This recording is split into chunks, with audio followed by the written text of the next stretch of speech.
Good morning students. इससे पिछली class में हमने पैरेलल प्लेट कैपेसिटर के बारे में पढ़ा था। आज हम पैरेलल प्लेट कैपेसिटर के बीच में जो सेपरेशन होता है, गैप होता है, उसको यदि हम किसी डाइलेक्ट्रिक से फिल कर दें तो कैपेसिटेंस पे क्या इफ़ेक्ट होता है वो फाइंड आउट करेंगे।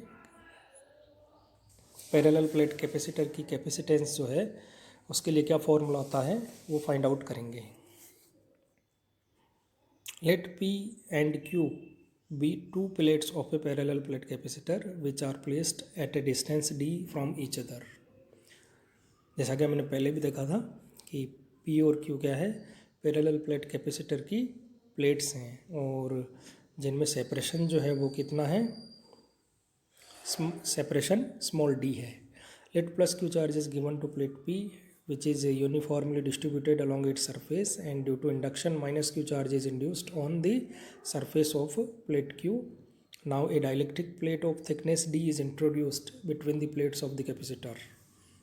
अब क्या है, डाइलेक्ट्रिक प्लेट जिसकी थिकनेस स्मॉल d है वो दोनों प्लेट्स के बीच में रख दी जाती है।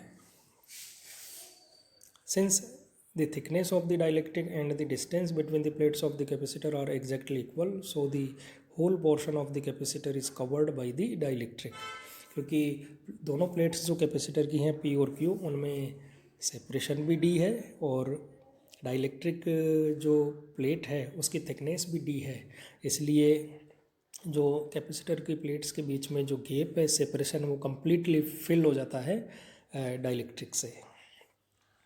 Due to charge on the capacitor and electric field set up between the plates of the capacitor which polarized the dielectric slab। अब कैपेसिटर पे जो चार्ज है उसकी वजह से इलेक्ट्रिक फील्ड सेटअप हो जाएगा प्लेट्स के बीच में, कैपेसिटर की जो प्लेट्स है उसके बीच में, which polarise the dielectric slab, जिससे डाइलेक्ट्रिक स्लैब पोलराइज हो जाएगी। Let E naught be the electric field between the plates of the capacitor when there is no medium between the plates or they placed in vacuum or in air, and EP be the electric field due to polarization of the molecules of the dielectric। तो E note क्या है,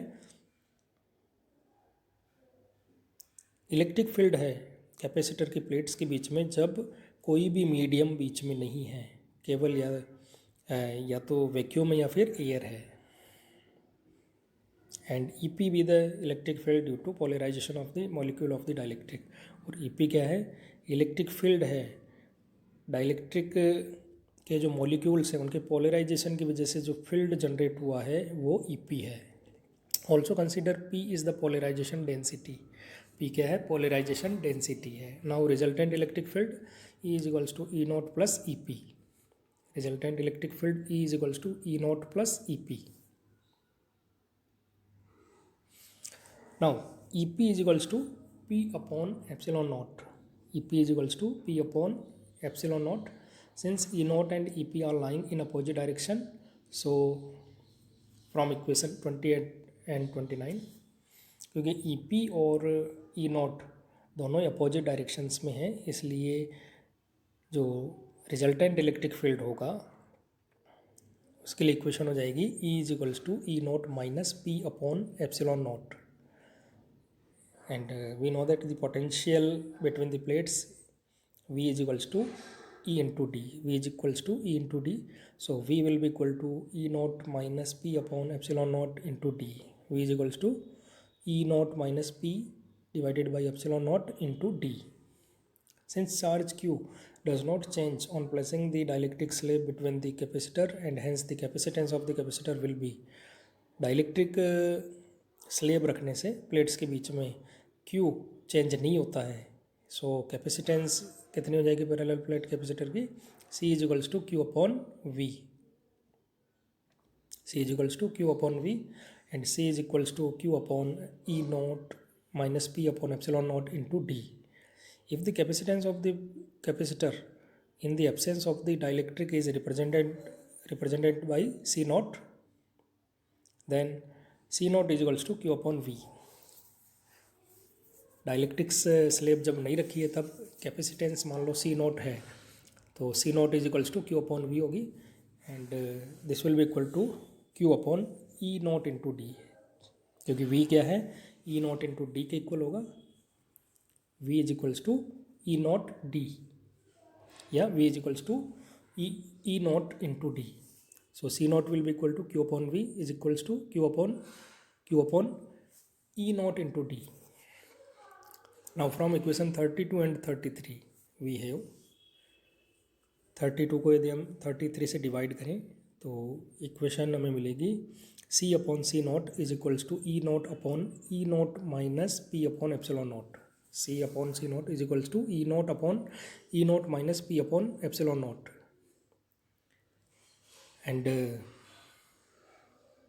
by using equation 30 and 34 we get, so C upon C naught is equals to E plus P upon epsilon naught divided by E, or C is equals to C naught into 1 plus P upon epsilon naught into E, where P upon epsilon naught E, where P upon epsilon naught into E is represented by a constant chi known as electrical susceptibility of the dielectric slab, which is a dimensionless quantity। ये जो quantity है P upon epsilon naught into E, ये क्या है, electrical susceptibility जो dielectric slab की है उसको रिप्रेजेंट करते हैं, और ये डायमेंशनलेस क्वांटिटी है। सो we get C is equals to C naught into 1 plus chi, C is equals to C naught into 1 plus chi, or C upon C naught is equals to K, where K is the dielectric constant of the material, and from the equations 36 and 37 we can find K is equals to 1 plus chi, K is equals to 1 plus chi, and since chi is greater than 0 for all the material medium and hence the dielectric constant K is greater than 1, क्योंकि chi जो है वो 0 से ज़्यादा होगा, इसकी जो value है chi की वो 0 से ज़्यादा है, 0 से ग्रेटर देन 0 है, इसलिए क्या होगा, K भी ग्रेटर देन 1 होगा।